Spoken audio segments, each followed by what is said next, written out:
Hello, my friends, and welcome to Everything They Do Not Want You to Know. Oh, there's so much. There's so much they don't want you to know. I encourage you all to go back and listen to the first, I think it's like maybe 15 episodes of the show, or there's a few special editions that I did or whatever. But all of the Hermetic principles, universal law, the sort of foundations of Kabbalah, which might be a scary thing for some of you guys, but the foundations of Kabbalah are similar to the foundations of like thousands of cultures all over planet Earth. The universal laws are universal. And it is about us living in a consciousness. We are one. We're all connected by energy. We are literally like ones and zeros. It's a virtual reality. And we're living in a consensus reality. And the reality seems very 3D and very much like what we think it is. But this is what people call the matrix. Living in the matrix. You're living in the matrix. But outside of the matrix is an understanding that you are a being of consciousness. You're an energy being, and that energy translates into intuitive understanding of itself and the ebbs and flows of itself. What may be complicated by conversation and details are just this math not jibing with this math, and that math doesn't jibe with that math, and that jibe doesn't jibe with that math. It's just, different realities kind of warring with one another. We're looking at it from this way, you're looking at it from that way, and we can't get on. It's so funny. Me and my brother Cody, we really have gotten good over many years of like having disagreements, and I usually kind of have to at some point in the conversation kind of like push back on him kind of hard, because I'll find he'll sort of like start to make his counterpoint, and it'll kind of go on for a minute, and then I'll start to feel like, wait, I'm being kind of badgered here. Like, are you like feeling that what I said to you was like morally inciting kind of thing? Like am I like I've revealed to you that I'm a negative force in thinking this, so you want to try to correct this because this is like really important, whatever. And, I was with my brother when this stuff happens, I try to remind him that I really try never to force my opinion on people. I introduce my opinion on people, and I will try to argue for my opinion in the past, and I'm much better at that now. I try to just sort of present the thing. And nowadays I try to wait to be asked for my opinion as opposed to even giving it. But I have, when certain ideas are proposed, I like to show that there is another way of looking at this as well. And sometimes, that can be a difficult thing. But, given more information, when I say, hey, you're really kind of judging me for like a sort of thought I'm sharing with you, and given a little bit more time to speak on it, he kind of always ends up saying the same thing, which is like, I realize we really feel the same way. Largely, we're talking about it in a way that was like sort of challenging to the way I was thinking about it, right? So I mean, there's a pathway to go for getting places with people, but when you're locked in a certain way of thinking, it can be very difficult to come out of it sometimes, because there'll be a certain way somebody has said something that is the thing ultimately that really kind of triggers you and makes you take a certain position. But if you listen a little bit longer, you'll find that, okay, well, you're not like completely opposed to a lot of the ways they're thinking. Maybe just this end conclusion that they've come to is hard for you because that's not where you've arrived. And that's okay. The listening to these early universal law episodes that I did, I also have on YouTube, if you type in my name, Jesse Blaze Snider, and 13 Universal Laws, I think we called it, you'll see me. I taught a class during COVID, and we put it online because we were, we video chat, so people didn't have to come in. So we filmed it. And afterwards, I just asked if we could release it, for free online, and everybody said, no big deal. So we did. And that's a good way to learn the Universal Laws, too. It's like 14 episodes, and it's me on camera speaking.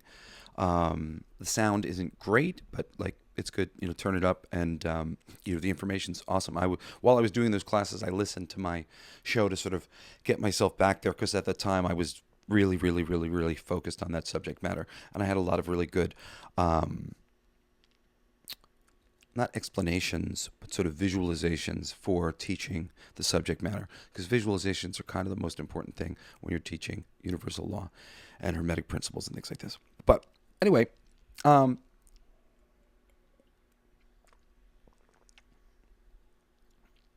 universal law, and it all proves God, for all intents and purposes.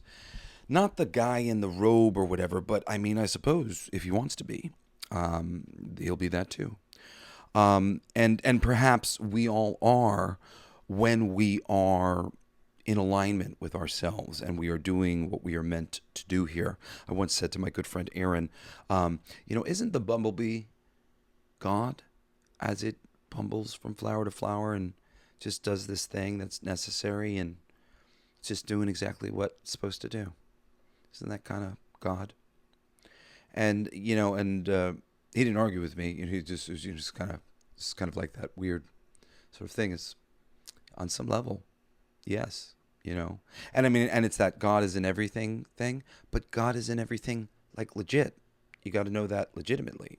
God is in you, and we are all manifestations of the thing, and we can be terrible gods and out of whack gods, or we can be in alignment with our oneness with each other, and we can do unto others as we would have them do unto us, or we could do other things.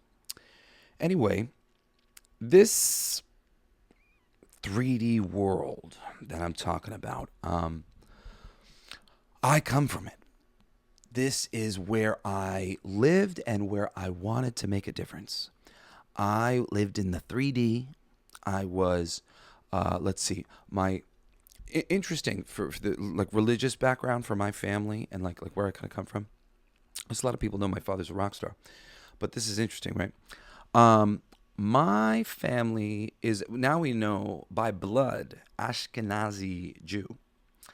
We're Transylvanian, we're Hungarian, we're a bunch of things, and Italian and Irish from my mom's side of things, or actually the Irish we think might be Scottish now. I'm not sure about that. My dad got one of the little genetic testing things, but my mom didn't. So I saw his family line. And we knew that we came from a Jewish background. My great-grandparents, who were alive when I was really little, and I have fond memories of going over there and having not matzo ball soup, but macaroons. I really like macaroons. Macaroons are yummy. They're like coconut kind of candy thing. If you ever get a chance to try macaroons, they're really yummy. Like baked, they're good. And like little candies and stuff like that. That what was it? There's like these candy fruit slices that they have too, that tend to just be in a lot of Jewish households, especially during like the holidays and stuff. I grew up with a lot of Jewish kids in Dix Hills. But I lived all over Long Island. But for like a good 6-year chunk, I have some of my best friends from that era, and I went to a lot of bar mitzvahs and knew a lot of Jewish kids. Even though I wasn't raised Jewish, because my grandfather converted to Protestant to marry my Catholic grandmother, Nanny, who passed away, and so she was Catholic. They both became Protestant, and they raised the Snider family Protestant. But from my understanding, the Protestant that was raised in the Snider household was probably loosey-goosey and kind of like some sort of hybrid between this Catholic household and this Jewish household. So, we're an interesting, kind of mix of people. And then my mom was raised kind of like a loosely kind of spiritual Catholic, like an intuitive kind of witchy family who believed a lot of weird things, but like they couldn't explain any of it, and came up against the kind of more logical D. Snider. And then I was raised Protestant, but like I would tell you, my dad was way more closer to like an atheist. I mean, because I was a hard atheist and a hard skeptic. I just did not want to have fucking conversations about nonsense. I looked around at the world and I was like, fucking A, man. Someone is fucking up somewhere, and I'm going to get in this place and I'm going to do better because this sucks. And I hope you all feel that way because you should.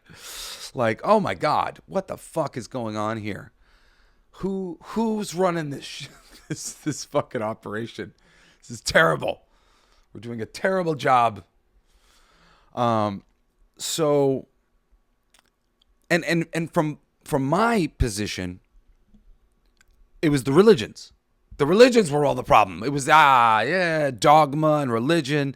I'd been attacked by a friend's mother, not physically attacked, but attacked by my character and my family's character when we were living in Florida for 3 years, and a new family moved in. I'd become like best friends with a kid down the street. It was really great for me because he was from Boston, so it was like a New York kid and Boston kid. We were buddies. And later I had to replace him with another New York kid who had just moved in, my buddy Sam, who's still one of my best friends of all time. Love you, Sam. Holla, Sam. Love you, buddy. Miss you. This family came in, and the reason I had to find Sam was he poisoned this Boston family against me, against my whole family. I mean, my father exonerated us, and he was like, I'm going to talk to them or whatever. And I remember like hanging out with them again, and like they tried to like make it nice, but it was never nice. It was just freaking weird. And this lady was a religious lady. And my part, when I went into one of the first churches that I was ever brought into had Christ nailed to the cross. And I fundamentally do not agree with that idea that this holy place should have a dead man hanging on a cross. Not only a dead man, the greatest dead man. The greatest dead man that we speak of, fucking Yeshua himself, is bleeding from his head, his hands, his feet. Like, I walked in as a child and I just went, I was horrified. And I just said, these people are trying to frighten me. And I do not appreciate the method that they are implementing in order to get their way philosophically and intellectually. And I basically went, fuck these guys. I'm done. And I didn't believe in anything. And whatever the textbooks and all that shit told me, that was what I did. And I was a very good study. Not that I applied myself to things like fucking... I didn't think there was anything really to be discovered. So I didn't really apply myself to a lot of science stuff, even though conceptually I understood everything that I needed to. And nowadays I understand a lot more. But at the time I was kind of like, science? I don't need that. But now I've had to go back and become a little bit of a scientist in my spare time so that I can understand so many of the things that we've talked about on the show and we'll eventually talk about on the show, because you do have to understand a lot of science, especially to see where we've gone wrong. And especially to be able to explain to people where we've gone wrong and be able to talk about these things in a meaningful way. And I do believe that is why I took this path of being an atheist and being a skeptic. In school, growing up, being teased, son, and all this stuff, I was told I was going to hell because I was an atheist. I was told I was going to hell. I fucking hated that. Really, nothing has upset me more in my fucking life, let me tell you, than a person telling you that you are going to suffer for all eternity because of who you are and who you choose to be, when it is not hurting them and infringing upon them in any fucking way. Just so you know, that's bullshit. That's fucking bullshit. Hell, like all things. I'll do an episode on fucking hell sometime. But hell is a concept like fear. Concepts. We are consciousness. We are concepts. The ground and the ceiling and the oxygen and breathing and lungs and hearts and arms and, it could be simpler. It could be more complex. It could be different. It could be based on different geometry. You can count different. There are so many ways to think differently. Terrence Howard is going around right now. I still haven't fully wrapped my mind around the concept that he's introduced, just because it doesn't matter that much to me in terms of like what I'm focused upon and what I'm working on. But I recognize that what he's talking about is absolutely true. Yeah, of course. We can think about this differently. We're thinking about the zero in one way. We can think about a zero in another way. Yeah, there is a lot of different, like, I have questioned some of those things in mathematics as I've learned them over time of like, why do we do that? And why do we think, okay. Because when you get into some of these bits of, finding numbers and, calculus and whatever else, there's some assumptions that are being made. And even the simplest assumption with counting is like, we count to 10. But we could go, let's make 10 a unique number like 9 is, and 11 a unique number, and then have 12 be our 10. Where, okay, now it's wrapped up, and we just add a 1 now, right, to this unique, to 0. So the 1 gets to 0 at 12, and there's 2 unique extra numbers, right? So now every single row is in a 12. Every single row is in a 12. Every single row is in a 12. Every single row is in a 12. You can count like that, or any number of other ways in larger scales with more symbols, or less. Count by threes and wrap by three each 10. What this does is create completely different number patterns and number symbology. It's a very strange fundamental change to the reality of what we're doing that gives you a lot of different results. And similarly, there's a lot of different ways. That's why there's 2 different forms of temperature, and you've got different forms of measurement, and there's actually other forms of measurement from other cultures and other times. And the ones that tend to stack up in one way or another tend to go by 12s and tend to go by 10s. And, they'll tell you that, like, I think it's like you have 12 knuckles. So you can count your knuckles. You can count to 12. There's some easy way to count to 12. I don't do it a lot, so I don't remember exactly what it is. But it had broken down in this system, they would count it on their hands by 12s. And of course, you had 10 fingers. And some people will tell you that there have been other cultures on this planet that had more fingers, and that's interesting too. So I came from a paradigm where I would not entertain anything like this. And within the system, I learned as much as I could, and I suffered like everybody else. And then at around 28 years old, I was introduced to marijuana as I was straight edge. I didn't drink alcohol. I was just like really, I was raised kind of that way. My brother approached me and basically very sweetly said, like, I think this would be good for you. And I had a friend who passed away 8 years earlier who also had said similar things to me, and he had convinced me to have some pot brownies, and I said I would, but I never got a chance to because he literally passed away like an hour after we had that conversation. And I was kind of open to it for that period of time, but nobody ever offered it to me. So I had realized that I had been kind of kept out of the boys' club in a couple ways because I didn't drink. And I realized a lot of people who were getting work, they just were like the drinking buddies of some of these editors. And I realized that I was kind of offending, or I was offending some of the editors like that. Like, they would offer me a drink and I said, oh, I don't drink, or something. And I should have handled it differently. I think I probably I could probably said, oh, could I just get like a Coke or something like that? Probably would have made them happy or something. It's like when somebody offers you something and you say no. And I was just like, I just would go out and I wouldn't really like drink anything. I tended to drink when I ate. But it was stifling. And I felt like it was really hurting me in the comic book field because I got a lot of work.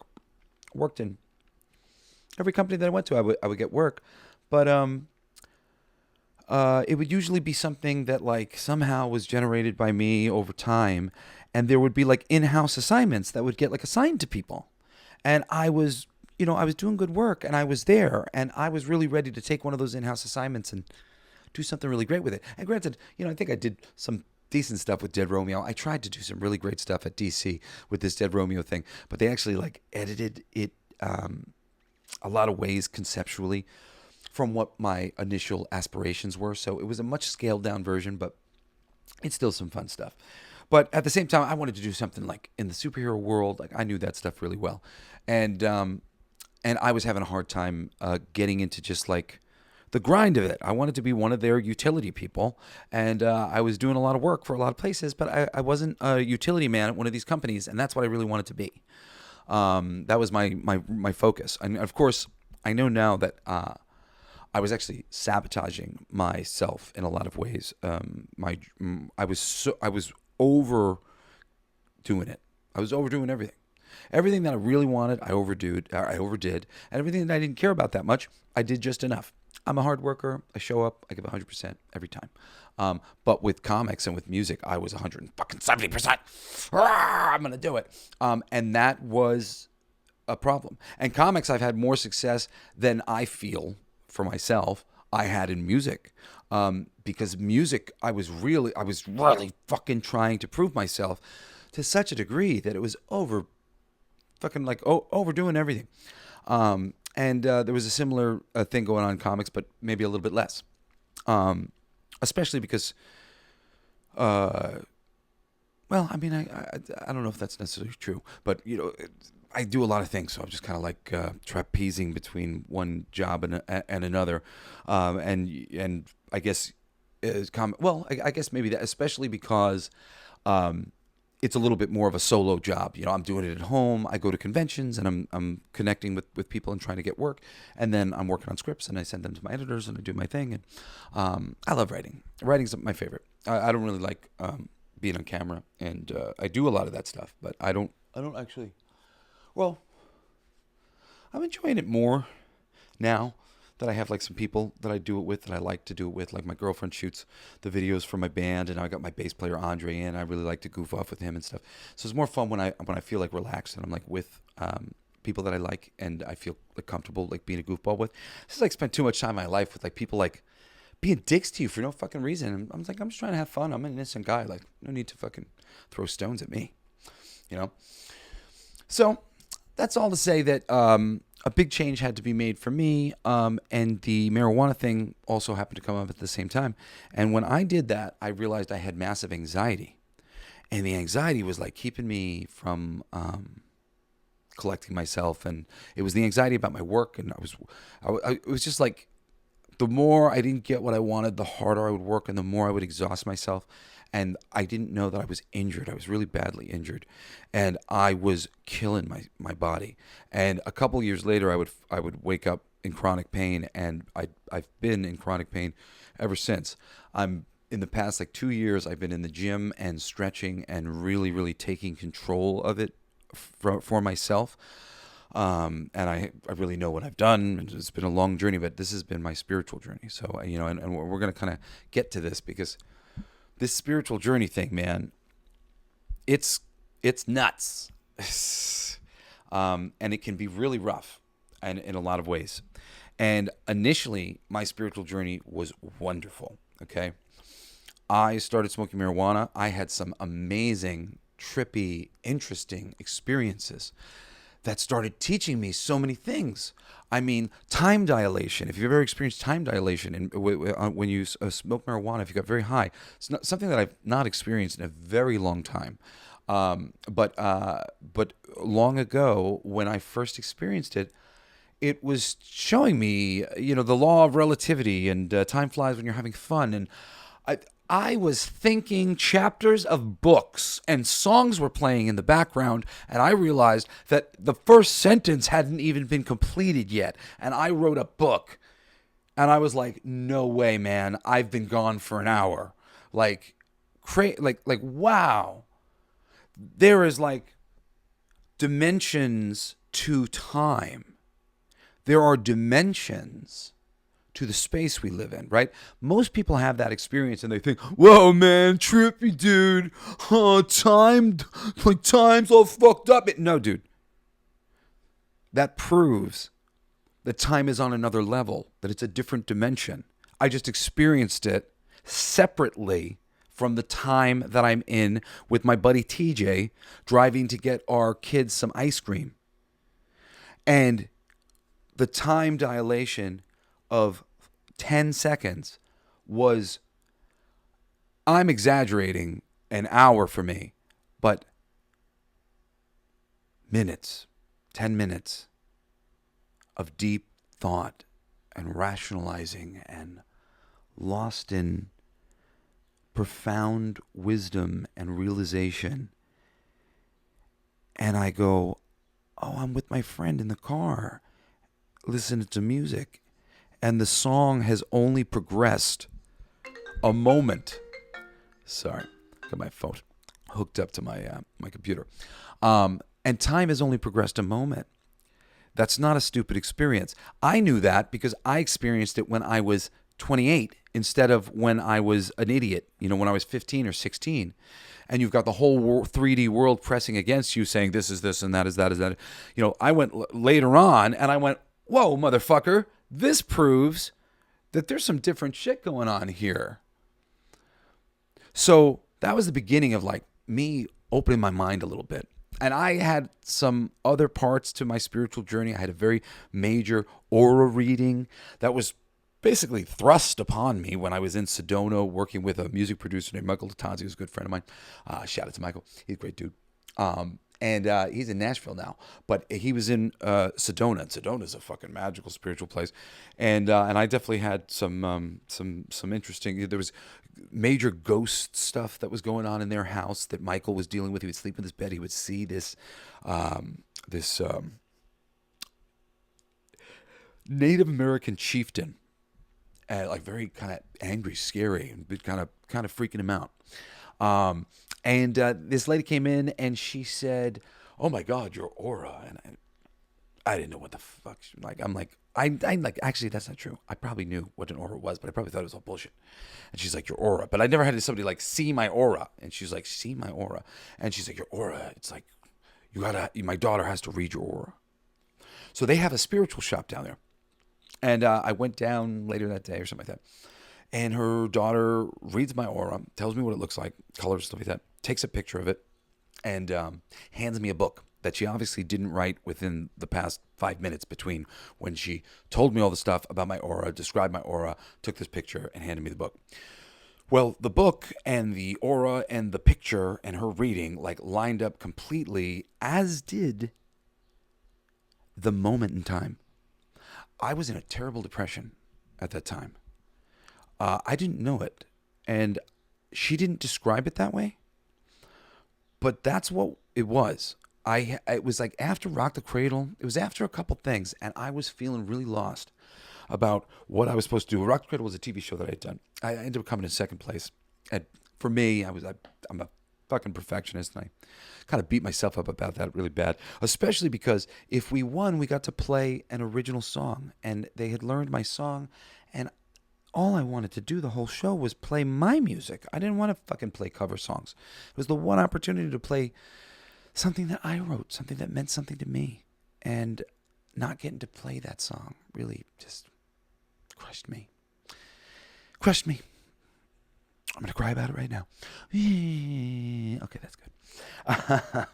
But no, it did. And I was in a depression from it. I didn't know where to go. I didn't know where I was in my life at the time, my career, and what I was supposed to do and what I was doing wrong. I felt like I was proving again and again that I was really good at this, that with support I could be something incredible. And I didn't feel like I was getting the support, and I didn't know what I was supposed to do.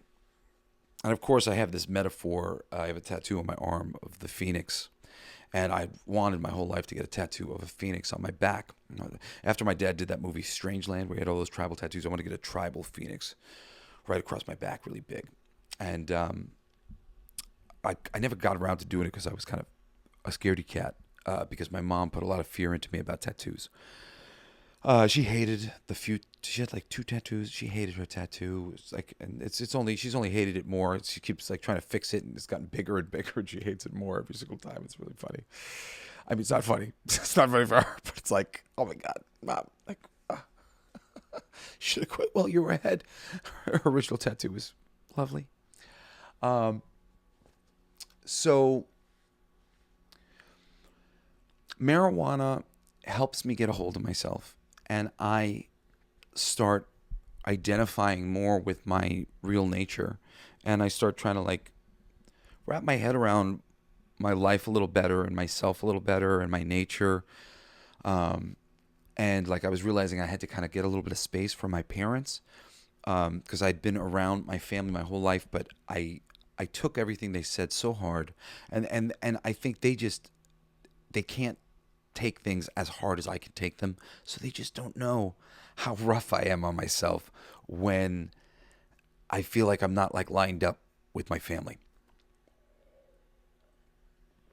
And I remember I tried to communicate this to my mother, which I don't recommend because I really hurt her feelings. And I wasn't trying to hurt her feelings. I was just like my guidance as I opened up, and I'll get to that in a second, was that they literally channeled a song to me that like you need to get away from her so that you can learn who you are and be who you are for a moment and like get your sea legs with who you are. And I went to school that was driving distance from home, so I never really got away from my family. I was always very close with them, and I still am. But I did go through a period of time where we had to have some sort of space, and getting some of this space and this distance and stuff, it helped me to do a lot of things. But one of the main things it helped me to do was remember that I should say, not even remember, but feel brave enough to do what Steve Jobs had said he did in college.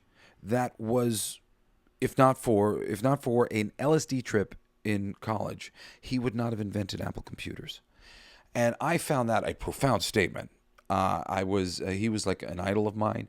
Most of my idols are kind of like creative and kind of empire builders, like Walt Disney and Jim Henson and Gene Roddenberry.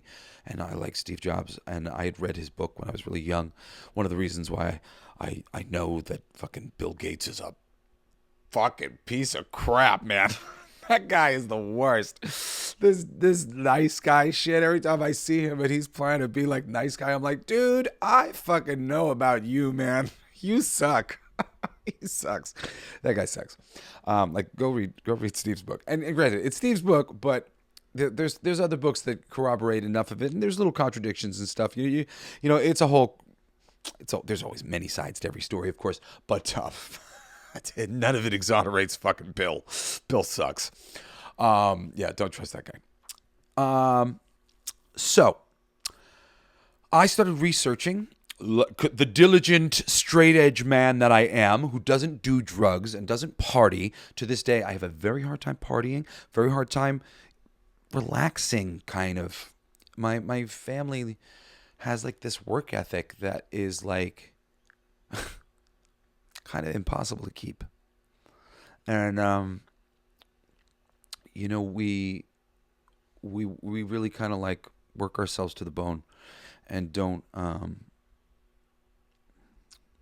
it's like this thing of like when we can't have a good time because like when we're having a good time we feel bad that we're having a good time because like we should be working or something. So I went into this experience as diligently as could be. But in this one single instance, I was smart enough as an atheist and all that other shit to know that I had been connected to a source of all things, that I was connected to everything, that everything was kind of like relative to my perspective upon it. And I had a perspective, like one of my favorite perspectives was that I could, let's say, count on my hand, or even I could make a pile of fucking complaints about my mom and dad. And I could count these complaints. But I couldn't count how much I love them. How much I love them was this infinite thing that just went on and on and on and on. And it feels nice to connect to it again as I talk about it. Because I just went, oh my God. What an idiot I am that I've been like so upset with them. I love them. God, I love them. These things aren't like a big deal. Like, this is overcomable. This is no big deal. And I'll say, as an aside, I foolishly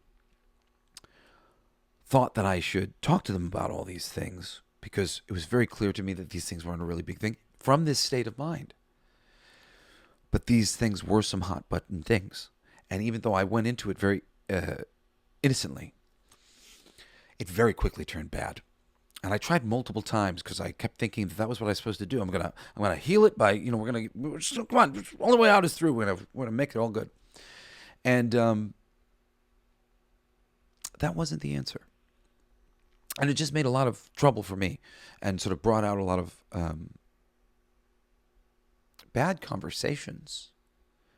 I don't know if the conversations needed to happen because they weren't like pretty conversations. They were like, hit a nerve and then they hit a nerve. I hit a nerve. It was rough. It was like, I'm very, my brother Cody said he hated it. It was like he was being slimed. Like these people with powerful energy having this roaring, fight, sort of like accusing each other of not being cool to one another in one way or another. And I mean, that's like a, real simplification of the stupid stuff that everybody gets into. But I went in to fix things, and instead I just brought wounds to the surface that weren't necessarily ready to be healed or weren't going to be healed like that or whatever. I was trying to control it, and that's really the point and why I kind of bring it up, because this whole spiritual journey is a bitch. And there's a lot of ways you can get here. For me, it was 29-year-old Jesse Blaze Snider doing a high dose of mushrooms, as Terrence McKenna might have recommended to you, taking a really high dose of magic mushrooms. And I expanded my mind immediately, quickly. And with it, basically came religion. Oh, I guess this is what all these people are talking about ultimately. All these people are connecting to ultimately. All these born-agains are getting to ultimately. The problem is most people tend to sort of dock their ship somewhere. And I'm going to tell you something, and it's going to sound kind of insulting, but I don't know any other way to sort of say it than this. The majority of world religions, Catholicism and stuff like that, is like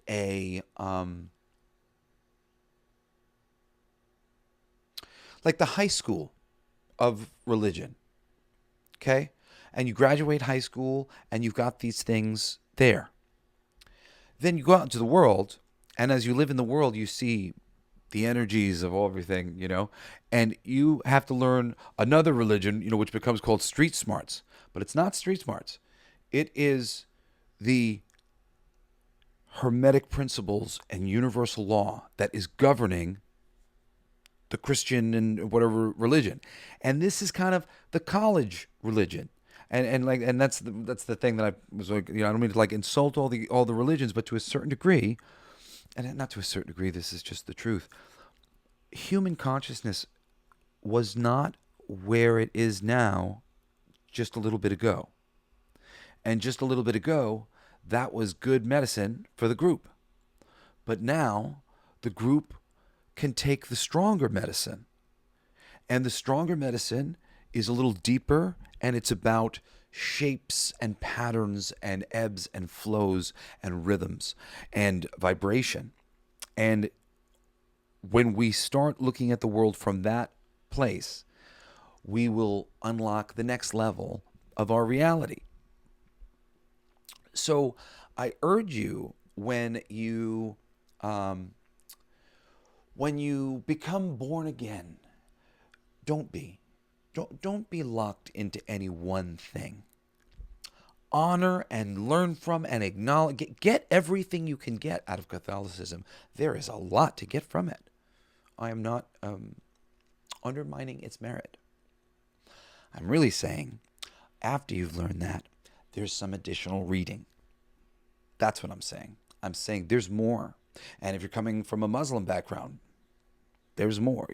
And really, coming from any of those backgrounds, you can go into Hermetic principles and universal law and see how it all plays out. And there's actually a lot of people out there who will do various interpretations of the Bible where they'll tell you that Hermetic principles are built into the Bible, and and all this stuff is just ultimately the same thing in different ways, being spoken about, especially as you translate these things over and over again. It's very funny too. When you go backwards translating things, how do you know for sure that that's where they derived it from?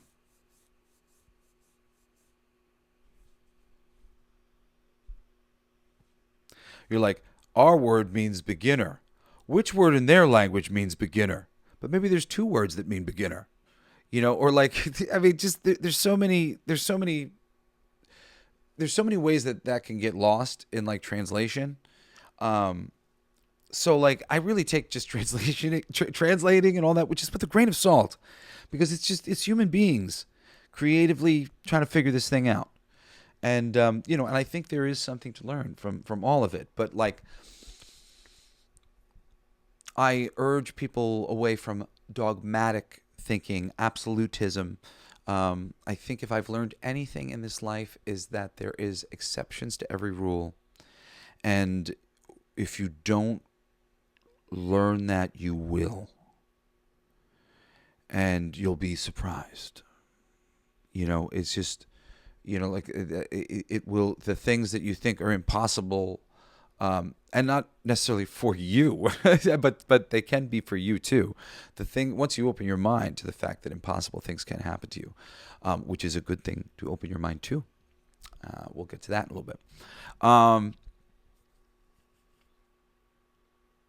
So I want to go back to this born again concept.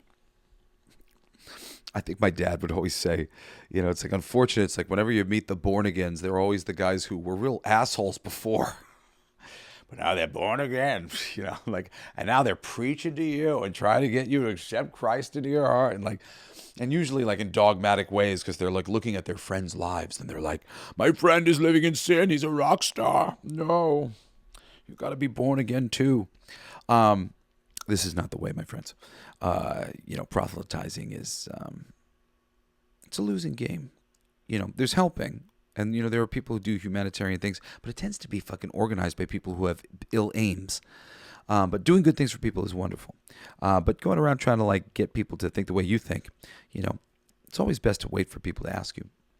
And because generally that means they're actually open to the information. And that's what you want anyway. If you're really going to want to proselytize, you want to go around doing good things, make yourself useful to people who are cool and who go, so what do you think the secret of life is? And you go, well, I found this. Whatever. That's a good advertisement. That's good promotion for the brand, if you want to say it like that. Enlightenment. Enlightenment. What is enlightenment? I mean, I really do think that enlightenment is that simple moment I had when I realized that I was one with everything, and that there was like a mind beyond my mind that was organized. I could feel it. smart, intelligence. I could feel intelligence in that state, just like really coming from all around me. Um, I had a wonderful first time. I started getting my tattoos after my mushroom trip. I got the thank you because like my first lesson of the mushrooms was, oh my God, I have so much more love than I have frustration. Even though I was feeling at that time, I would have told you that like my fucking life was frustration. And my brother had just told me just a little bit before that, and he was right, that I was ungrateful. And I fought him at the time. But like after I did the mushrooms, I called him after that and I said, you were right, man. I was ungrateful. I was looking at everything backwards. And like I just flipped everything. And I felt amazing. Um, I communed with nature and I understood a lot of things about the nature of consciousness because in that moment I realized, holy shit, this is made of mind. This is a mind. Everything is a concept. And as soon as I started thinking from that place of a consciousness generating concepts, I was sort of able to immediately get to a lot of the Hermetic principles without even studying them. I just kind of knew. So this is just kind of math. And like, and I really started figuring out a lot of things about the arbitrary judgments that I was making about the world, and I leveled myself out. I saw this board, like a mixing board in front of me, and it was all my feelings about various things, and like, things that scared me or things that I was confident about, things that, like all these degrees. And I just equalized myself and like, just went, I'm not afraid of any of that shit anymore. Like that, I'm not letting the difference between this and this, all marginal. Like I just, the equalization of how many different things and how I felt about this and how I felt about that. I became open to eating new food. I became open to starting to get tattoos. I became open to fashioning myself as an artist the way I wanted to fashion myself, which I'd always been like kind of like had the vestigial tale of the way my mother wanted to dress me, because her personality kind of tended to eclipse mine in that way because she was a fashion person and she had a lot of information and I trusted her opinion. So I would always give way to her opinion before mine. But for a moment, I lived a renaissance of getting tattoos, getting clothes that I liked, that I'm comfortable in. If you see me in a brown jacket in any pictures online, if you looked up my name, I'm living my best life. I was really, truly happy. And I was like figuring out who I was. And I was getting a mind for what I wanted to do. And that's when I formulated my plan for my business, my publishing company, Blacklight District Studios. We make music and we make comic books, boutique comic books and boutique music. We actually have a book right now, Sugar and Bones. It is up on Kickstarter. If you go type in the name on Kickstarter, and you can sign up for notifications there, or you can go to bldsts.com and there's a thing to put in your email so that when the book launches in like 60 days or so, maybe slightly longer than that, you'll be notified. Anyway, so we make a bunch of comic books and shit, and I formulated. I was very frustrated working at Marvel. I was talking about that earlier, the DC and all these companies. I was just very frustrated with the industry. I had a major kind of door open again at DC Comics at that time. And I was like, because it had broken my heart. I was just sort of waiting and waiting and waiting and waiting. I had a lot of people who I was working with at DC. A lot of people. Dan DiDio was the person who like connected me to the people, and a very nice relationships with everybody there. I still like everybody over there. But it just nothing ever happened. And I would go and I would do other projects while I was waiting, but I just was so ready. And then Scott Snyder, who's a really big comic book writer, talented guy, really nice guy, and he and I both are from Long Island. We had never met before, but we knew about each other because we were coming up at the same time. We're about the same age, and he did an Iron Man noir comic book around the same time that maybe my Deadpool or my Hulk came out. I'd go into the comic book shop and they'd be like, "Oh yeah, this guy Scott, he wrote Iron Man noir," and I'd go read Iron Man noir so I could see, what my fellow Long Islander was doing, and he was apparently doing the same thing. And so he approached me at a convention and went, would you want to come in and work at DC? And I went, yeah, man. I was there like for a bit, and I just kind of got tired of waiting. So, I just started doing my own thing. But like, I'd love to. So, I'm like, I'm here and I love it, and I'm good. you know, Put me in, coach. And that was the second time, and maybe if I was more committed to it, maybe I could have. But I was kind of over it by then. But it's similar. I wrote a bunch of pitches, a bunch of things. They never went anywhere, and I went, I'm fucking done with this shit, and I started my own company. All of this came from the good part of my enlightenment, and enlightenment to God, enlightenment to our oneness. Do unto others as you would have them do unto you. Granted, I always believed that, do unto others as you would have them do unto you, because I thought that was the only way that the world was going to be a nice place. It's like we could make the world a nice place if we just did that. So, and I like the fact that I knew that without having to know actually that I would be hurting myself, because it is sort of like a good information to have. You're just fucking hurting yourself. You're creating karma for yourself. And people think about karma as this like punishment sort of thing. It's not that.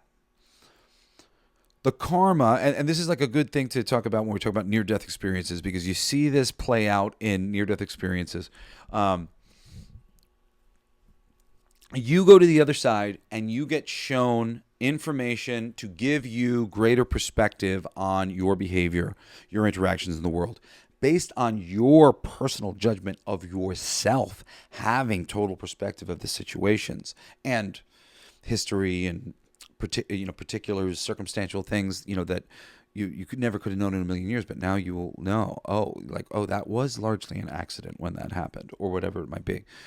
And then from that place, you basically negotiate with them, but them is also you, because you are connected to God. You're coming from this same source. You're just in a different part of your development. You're a different part of the mathematics of God.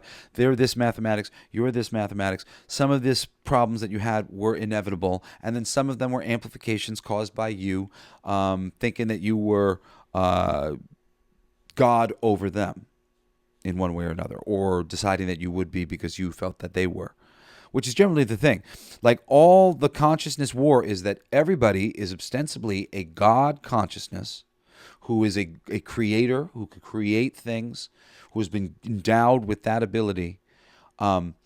And they're holding all the other crabs down and back and wrestling for control because this one made me not feel like God, and this one took away my free will, and he made me feel less than him. And equalization is what is needed. And now I'm not trying to say that any of us are the infinite thing all at one time. I don't really think that the infinite thing all at one time needs be, when it is in all things, and all things are basically this mathematical grid of magnetism that is pulling us all the time to that which we are ultimately creating, sometimes as a group, and then other times on our own, or within our family, or within small groups. In a relationship too. That's why a good relationship is the best, thing for you. If you have somebody who believes in you, who you believe in them, the two of you can create reality together. That is created more firmly and with stronger magic than you could apart. It says in the Bible, when two people decide something is true on earth, God will make it true in heaven. And I really believe that is true. And it's just sort of the nature of when consciousness comes together in physical form, it has a lot of power.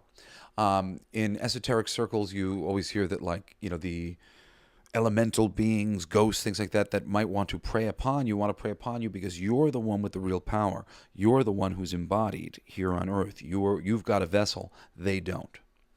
So, there's a lot of power in being here. And, you could commune with Yeshua, but it actually may be better to commune with your best friend in a business that you guys really both believe in, and you really trust each other, and both of you guys are really never going to screw each other intentionally, and go out with if you have a friend like that, and I do, thank God, but or a relationship or whatever, where you can really get in cahoots with people, believe in each other, you can create things faster, better, more magically, more magnificently. And of course, the other part of it is you do it yourself by clearing your field here. Now, wrapping up the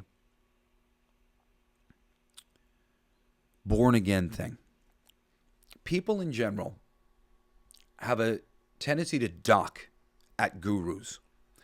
And if you get into esoteric community stuff on aliens and whatnot, they'll say that they've essentially come and visited humanity and tried to give us information many times, and every time they do, we turn them into gods. And that's not the point. No, they're trying to show us that we can be like them, that we are them. We're just not realizing our power. We just have to understand the way reality is really working.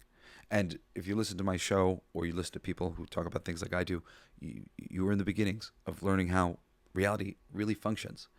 And it can be frustrating as you learn so many of these things, because it's like, well, reality still seems to be functioning like in that 3D thing, and it will. It's more about your reality, changing your reality so that you can flow like water, understanding the nature of what is really going on, which is really you're being pushed and pulled in all sorts of ways. When you hear stories of people's deaths, I should say, when you hear statistics of people's deaths, it's so like heart attacks. And when you hear the stories of people's deaths, it's like fucking crazy. Like that fucking heart attack story had a lot more pieces, and they died of a lot more than just a fucking heart attack. It was heart attack, fell in the kitchen, landed on a fork, stabbed out his eye, ran around the kitchen, stabbed it into the wall, went into his brain, fell down dead. And they write heart attack. Because there's no box to check for ran around in the kitchen 3 times after he stabbed himself in the eye and knocked himself out, stabbed himself in the brain with. There's no check mark. And there are unique deaths, unique the circumstances of our reality. It's all statistically irregular. When you really start to get into things like that, you want to really like a crash course in that. There's a book called Death in Yellowstone that I read. I just was sort of. I was looking to find out about a certain deadly thing that had gone down there. There was like an earthquake that apparently killed a lot of Boy Scouts and stuff, and I wanted to read about it. And there was a book called Death in Yellowstone. Little did I know that is just outside of Yellowstone, so it wasn't included in this book that's Death at Yellowstone. But holy fuck, Death at Yellowstone. Talk about 99 ways to die. I mean, and there's way more than that. It's like shit. And just so many of them just seem cartoonish. Especially, it's like, if you read one of them, it's like, oh my goodness. And like, you're just kind of shocked, and you don't think of it as like, well, isn't that a little weird the way that happened and they died? But when you read them back to back to back in a book like Death at Yellowstone, you're just like, fuck, man. Like, what are the odds of that and the oof, lot of 1 in a million fucking deaths here, man. This is crazy. But it just goes to show, it's sort of like, people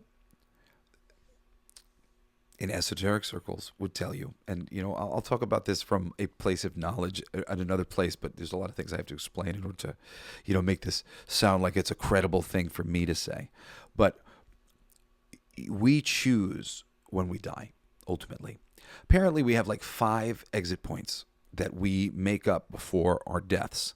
And Gary Busey had a motorcycle accident, and he claims that he was stopped in midair, and basically they told him, like, you could go now, but if you stay, your life will be harder and different from this moment on. And this is an exit point that he had. Hey, here's the door.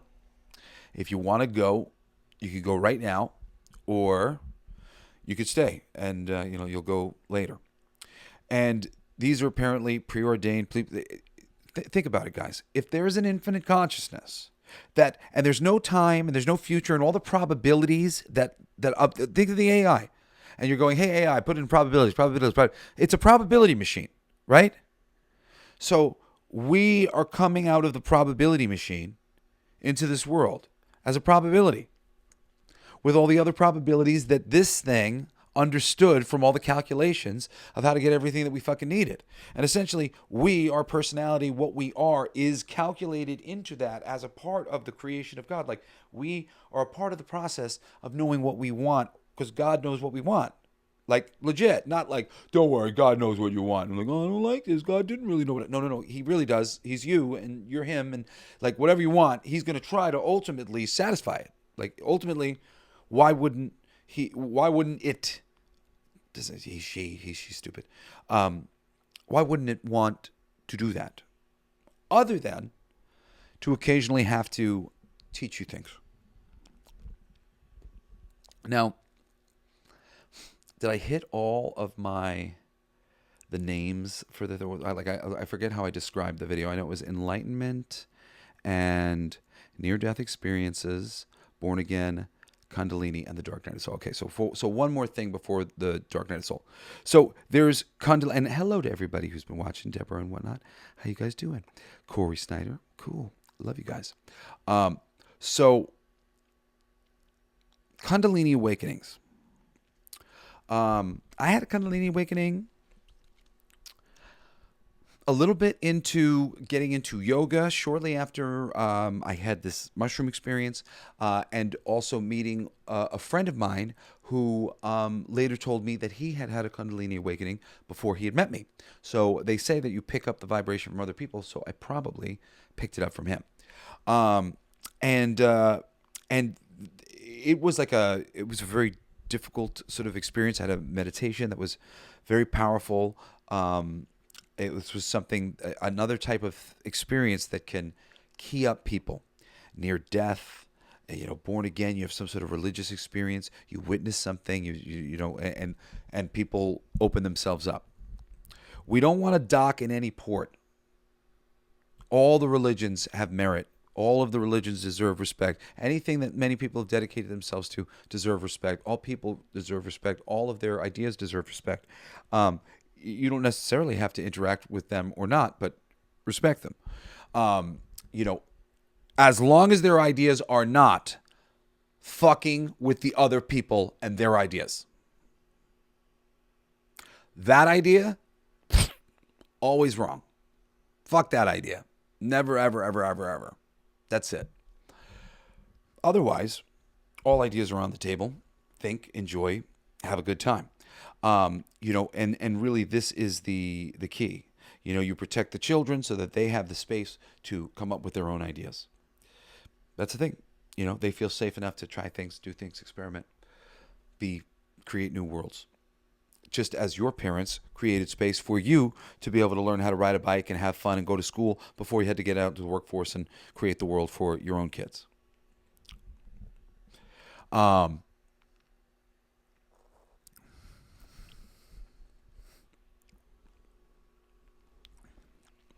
Whatever way, psychicism, seeing things, hearing ghosts, hearing voices. There's so many ways that people, me and my friend Michael Zinn, and you can still check out his show. He does a show called The Live Stream of Consciousness. I think it may be on the podcast playground now. I'm not sure if it is yet, but it may be coming to the podcast playground. The first, 50 shows maybe or something like that. Me and Michael did together. And Michael's kept it going since. And the show's basic idea was just sort of bringing on people who have opened up themselves to the idea that we're all, one, and we got to figure out how to live here together in peace and harmony. And really just kind of asking them to share their stories, the different stories about how they came to understand what I understood when I did the mushrooms. And for, other people, it's, Gary Busey, it might be that motorcycle accident. But there's more going on here.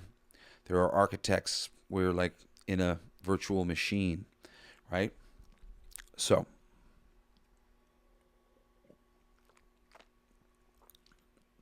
the hard thing to talk about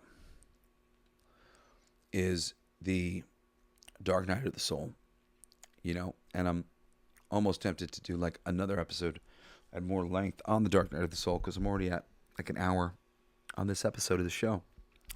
But this is what it comes to, my friends. My least favorite Bible passages relate to Job. And Job's like the best. And he gets treated the worst as like in the Bible, it's shown as like a means to prove to Satan how loyal Job is. And Job says at some point in the thing, he says like, all that I have worried about has come to visit upon me. And I went through a dark night of the soul over the past bunch of years. And I mean, I basically just got out of it. And that is exactly what happened to me. All that I worried about came to visit upon me. And I'm not saying this to try to like, make myself look nice, but in my mind and in my heart, I'm an innocent guy like Job. And I hated the Job passage because he was a good guy. And the good people don't deserve to go through bad things. And coming to understand why I had to go through that. And it's not because God and Satan are being dicks to you on the other side of creation. Thank goodness. And I'm not even sure if that passage is meant to be read or interpreted that way, or if that is ultimately even the message.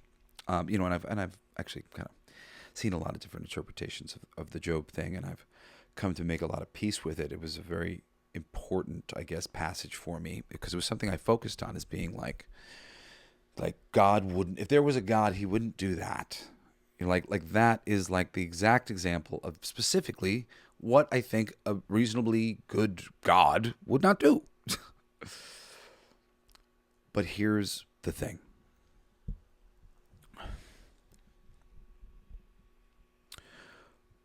This place is a school. And the teaching is about balancing our energy, about equalizing us. We are purity of consciousness at our source, but we have to eat and sustain ourselves and live and find shelter. And there are many factors and things that come into play that have shaped a world that has a lot of misunderstandings and bad karma between itself. We're meant to reconcile all of these differences and find the better way and raise our consciousnesses beyond this. But to truly do that, we have to wrestle every demon we have to the ground on some level. And if you have put a lot of energy into pushing something away, essentially you've created a lot of energy for pushing something to you. Case in point for me, I wrote a song called Go With Me for my daughter because I was making a pledge to her and myself that I was going to be in her life as often as fucking possible. And everywhere I go, but it was also always a metaphor too, that she was in my heart. But when me and my wife broke up and I started to have to spend a lot of time away from my kids, I felt like Job. I went, this is like the one thing. This is the one thing.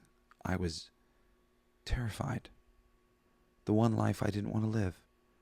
Being away from my babies. Like my dad was away from me. I didn't want him to be away from me. I didn't want to be away from them. And now I was. And it seemed like this cruelty. And then there were some like fundamental things like I used to be a real homebody. My space, I've always had a special space for myself. And all of a sudden, I was finding that in this divorce situation and me having to kind of figure out what I was going to do because I kind of needed to be in California, but I needed to be in New York because that's where my kids were. But I couldn't really afford to be in both places. So I kind of had to like couch surf and like, because I can't really get, and ultimately having two families to take care of, essentially myself as one home or whatever, and then another home for taking care of them first, and then myself. It was just like it was just easier to just not take care of myself, and that really put me into this space of like I couldn't be a homebody the way I like to be. I had to be more a backpacker and like being able to be mobile, and I had to get over it, and I had to get over the kids and not get over the kids like that, but change my perspective on things. Like I have different ways of like satisfying myself about some of the ways I miss time. When I have time with them, I get it back in this way or another. And I'm not going to waste time talking about all that, but um,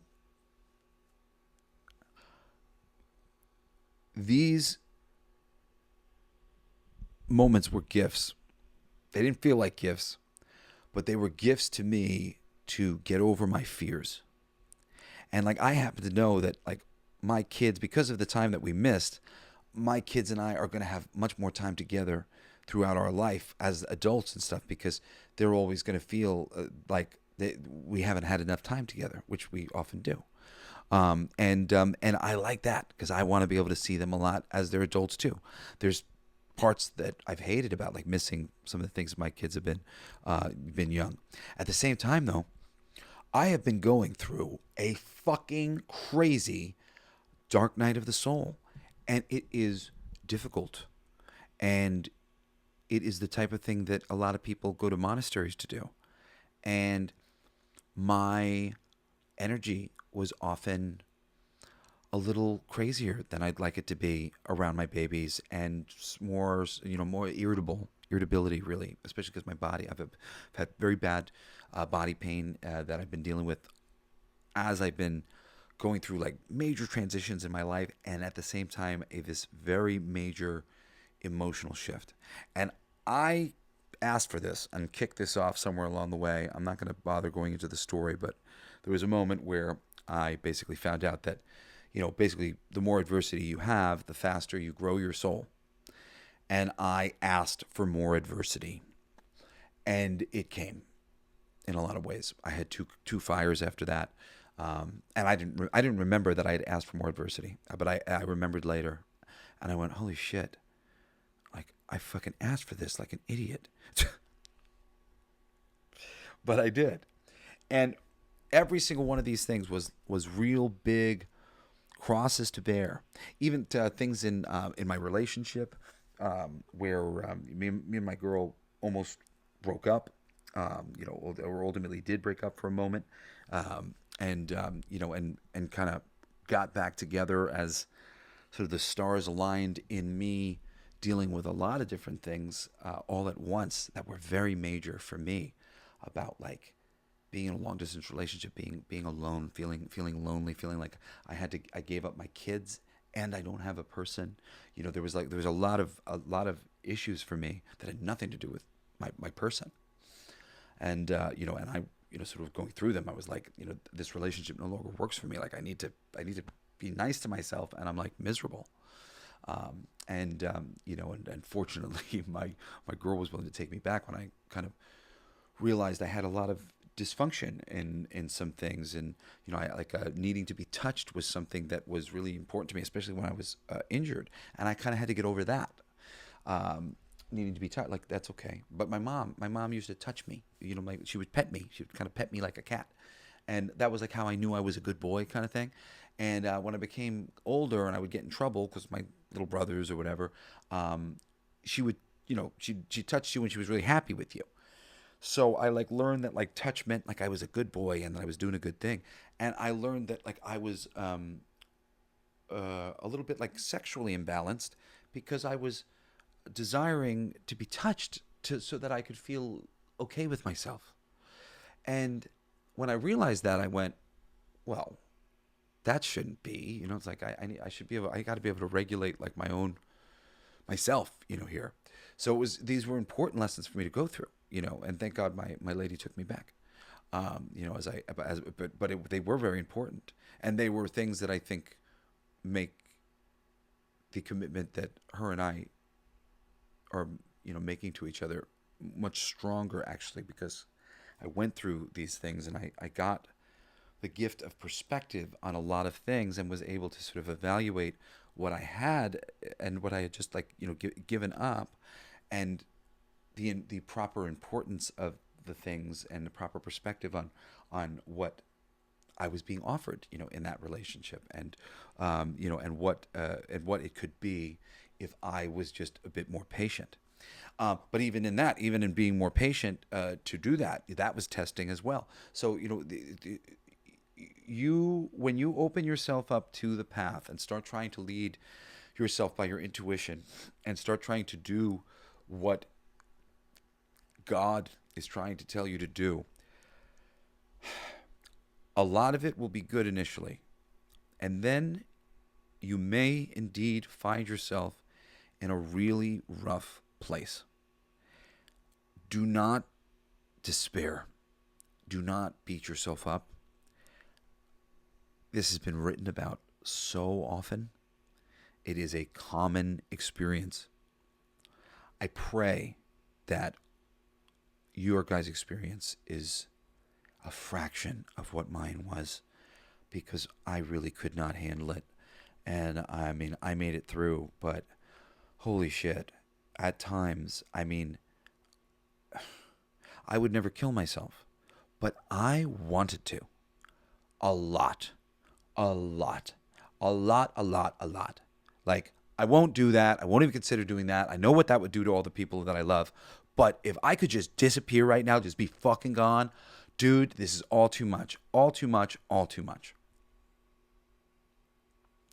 Putting away a need to have a conversation about some things with people who couldn't have that conversation, whether it was my parents or my friends or whatever, like to be able to like meet people where they are and not be upset, insecure, or anxious because we weren't necessarily on the same page about everything. Like, that was a big thing for me. Like, I really wanted to get on the same page with my dad about a lot of things, but there were some things that he was kind of closed to. He's a lot more open to a lot of these things now, as time has gone on. But at the time, he wasn't really open to a lot of them, and I was really trying to, like, I want to compare notes with you, but if you keep pushing my book away going, those notes aren't true, then we can't compare notes. So I was getting like frustrated. It was because I loved him and I wanted to work with him and I wanted to get in there. But sometimes that conversation's not ready. And you know what? The moment I actually made peace with like, oh, well, I've got the notes you need when you're ready kind of thing. Like when you turn to me and you ask me and you want my opinion and you're like, ready for a different take on this. Well, I'm here. And like, I feel better about that actually, having the conversation when they're ready and they're happy about it, than me bringing the conversation to them when they're not going to be happy about it. Like, I don't mind doing that on the internet. I don't mind doing that on the podcast because also, too, I know mostly everybody who's listening to the show isn't listening to the show to piss themselves off. They're listening to the show because they're interested in the subject matter and they want to hear somebody's perspective on some of these things. And that's good. Get as many perspectives as you possibly can. Don't pick a guru. Don't deify anybody. I'm not a fucking deity. I'm just a dude. And I research the fuck out of things and I figure out my ground. I figure out the structure of the building for myself. And then I try to add as many schools of thought to my understanding as I can. And as I get them, you just see they all tie together. They all tie together in a million ways. 1 is good, 2 is better, 3 is even better than that, 4 is even better than that. I pick all of them. I'm a Buddhist and I'm a Jew and I'm a Catholic and I'm a Protestant and I'm all the things. Granted, there are certain teachings and beliefs and things and interpretations of these things that I don't subscribe to in many of these instances. I am a good witch, not a bad witch. And in this world, knowing that you are consciousness, there's a lot of good you can do. There's also a lot of bad you can do. And knowing the power that we have and handling it with care is the journey. And they give you, the more power they give you, I should say, the more balanced your soul, the more power you will sort of receive and be able to wield. And there is plenty of power, magic to be had here on planet Earth. Granted, it's not magic. It's just you tuning in to higher vibrations of what your soul and your DNA is capable of. And because you're just a consciousness having a human experience right now, you're just in the beginnings of understanding really what you are and what you can be, as I am. But I can at least conceptualize, to pass it on to some people, what it is we're trying to do here, or the walls we're trying to break down. The more we can open ourselves up to possibility, the more possibilities there can truly be. One day we could be flying off the ground in our human body if we somehow figure out how to unlock that. And the first part of it is going to be unlocking the doubt that it's impossible, because nothing is impossible if you can imagine it. Now, I'm going to wrap up this show by just saying that, there's no need to ask God to rush you through the spiritual awakening the way I did. I'm glad that I did. I know that it was probably part of the plan. I'm glad that I did. But I'm only glad that I did so that I can be useful to people who are going to go through it and are going to be going through it, so that I might be useful to them as they go on this journey. If it means that anybody suffers just a little bit less than I made myself suffer, and unfortunately it very much is you making yourself suffer. But the momentum that you have built up in your life up until the moment where you begin to have this enlightenment and you begin to change things, when that momentum from your earlier life starts to come crashing down upon you, every repressed thing from childhood, every scarring moment from school, and all of those balled up into one just start like hitting you of like how your neurosis and how your personality and how the shape of you has been guarded by all of these little things. And you really start to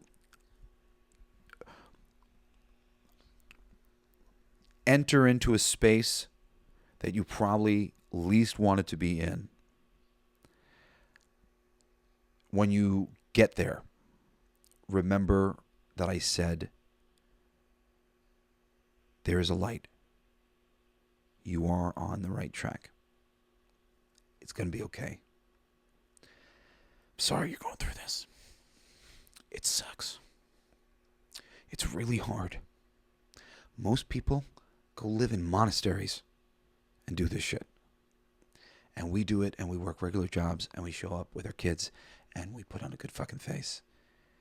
And we do what we have to do, whilst really genuinely processing emotions and energy that most people on planet Earth don't even fucking deal with. The Enlightenment process is about processing your trauma. Every moment from every life that you can reach or is meant to be reached right now, you will process it.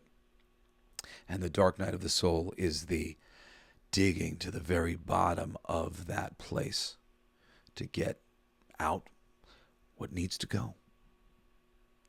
And it'll be the greatest thing you've ever done for yourself. Was the greatest thing I ever did for myself.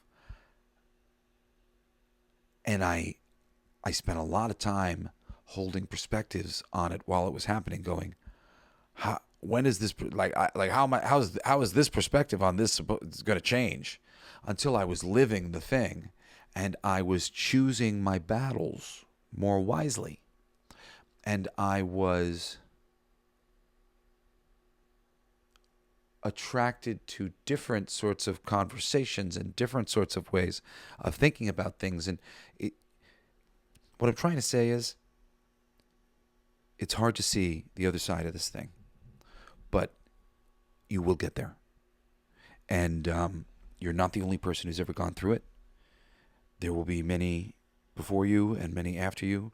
And ooh, ow, ooh, sitting on my leg, ow, ooh, it really hurt. Ooh, ow, ow, ooh, sorry, I'm sitting on the floor and I decided to like sit Indian style. Ooh, and I just really hurt my leg. Ooh, ow, shit. I'm sorry, guys. Just give me a minute. Not a minute. Just a moment. Ooh, that hurt. Okay. You got to process your trauma. It's going to be okay. It's going to be all right. I do not believe that most people's ascension will be as rough as mine was. I really hope that that's true. I really hope that it is. I hope that that all the other people who had rough ones like mine, that we're all fucking getting into the game of trying to talk to everybody and trying to guide everybody so that we can get out of the muck here. Okay? We've got hundreds, maybe thousands of years of history of wars and rape and terrible things that we all just have to equalize and atone for and accept and forgive and apologize for. We're all guilty. We're all innocent. We're the villain. We're the hero. We're the whole apparatus. We're one thing. It's kind of like the Borg. There's variability between the moments, but like ultimately we're supposed to figure out the way that we're meant to fit in here in the right way, and then enjoy the various possibilities within all the moments in the now, because that's all we got. And one day, I've seen it, we are, this consciousness, our consciousness, my consciousness, it's out of here, man. It is somewhere so far away from this place as to make this place, my family, this house, completely meaningless. Like, it doesn't, like, I won't even fucking know what that shit means. And realizing that and remembering that has brought me to peace over and over and over again about everything. About everything. I'm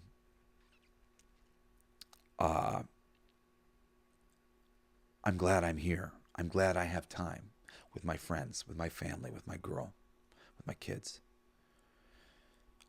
Thank goodness there's time. One day, this isn't going to mean anything to you because your consciousness will go on. And there's just so much, the confident consciousness is just going to go on infinitely, rising and changing and rising and changing. And as you go up the spiral, eventually you get to the point in the stairs where you can't see where you started. And that's what happens. Consciousness gets so high it can't see where it started anymore. And that used to scare me. But now it gives me gratitude that I'm here right now and that I am in this moment and I do have these people. And yes, one day it will all be dust. But now I'm here and I'm going to make it as awesome as I possibly can. And I think you should too. And, I had something that happened to me, and I just want to give you some perspective, because maybe just hearing this would wake you up too. Like I said, I had some things I could count in my hands, like gripes with my dad, let's say, or specifically dad. But loved him more than I could count. And one day, I found out my dad's health wasn't great. He's got some injuries that are really causing him some problems. And as soon as I heard that, I literally kind of saw that I was holding this little bag of some things I wanted to talk to him. Me and you still got to talk about that thing, And I literally just went, fuck this. My dad's hurt. Can you imagine if you found out one of these people that you love, who you're upset about, that they were hurt, they were sick? Does it change how you feel? If it changes how you feel, consider giving up on the whole thing. Because that's what I did. I just went, that's not important. Little bullshit's not important. My dad's not perfect. Parents are just kids raising kids. It's the truth. My dad was just a kid. I'm his first one. You know, he apologized to me at some point very sweetly about that I was raised different than my sister Cheyenne, who's like 15 years younger than me. And very sweet, just said because I said something like he had helped. She was in a jam, and he came to pick her up, in the middle of the night, and she was on drugs and and I was straight edge till I was 28, and when I heard this story, I was like, oh my God, I would be terrified. I could never do that. And my dad heard me say that, and he took me aside, and he just said, that hit me like a ton of bricks, because I was like a different parent for you than I was for her. And I just want you to know, if you need me, you can always call me. Please, you can always call me. Which is very sweet. But look, that's growth. His growth. He's growing. I'm growing. Everybody's growing. Everybody's growing. Maybe they're growing slower than you, but try to give people the space to grow. Try to connect with people in places where you connect with them. Me and my brother Shane, sometimes we would argue about certain things, maybe political stuff or whatever, and now we have such great conversations about nerdy shit. We love, last time I spoke to him, we were chatting about Marvel Snap. And whenever nerd shit's up, we're just two kids in a candy store, and we chat about this stuff, and we're really happy, and we got our opinions and whatnot, but we smile and we laugh, and it's great. We bond. We're brothers. Occasionally, though, when we talk about I don't know, some conspiracies or some political something or whatever, there becomes some sort of not really super important, but some sort of battle. And I realized when I stopped engaging in that to sort of enter any contradictory thoughts to anything that he might be saying, we had much more of those other interactions where we're just talking about geek shit and having a great time. And those little conversations, arguments that we were getting in, they weren't really important to our life in any way, shape, or form. The geek culture ones are, because we do play these games together, and it leads to us getting together. Let's go play Rifts. We'll play some D&D, something like that, because we like that stuff and we do that stuff. So those conversations lead to us being closer as a family, and these other conversations lead to us rifting. Are they that important? Is there if it comes up in a meaningful way, perhaps maybe there's a reason to have a fucking real conversation about something. But just as a conversation at dinner or something, who gives a shit? So anyway, I love all you guys. Thank you for listening to the show. I wasn't on, I didn't release on Monday because my dad's birthday was this weekend, and I was with my family. So I just got back yesterday, and I was really jet lagged, so I decided to do it today. But I hope you're also checking out my geek culture and entertainment show, Coolest Geek Alive, every Wednesday and Saturday. Saturday we do I do picks for TV shows and films that I really like. And Wednesdays are breaking down the entertainment industry in various ways, and sometimes celebrating things that have been made and things that are great. Anyway, I love you very much. Next time I should be here on Monday. And thank you for Digger for my cool backdrop here over at Casa de Dig. Anyway, yeah, join me next time, and stay cool. Care Bear stare. And I don't know what I'm talking about next time. But yes, come back next time on another classic episode of Everything They Don't Want You to Know. Peace later.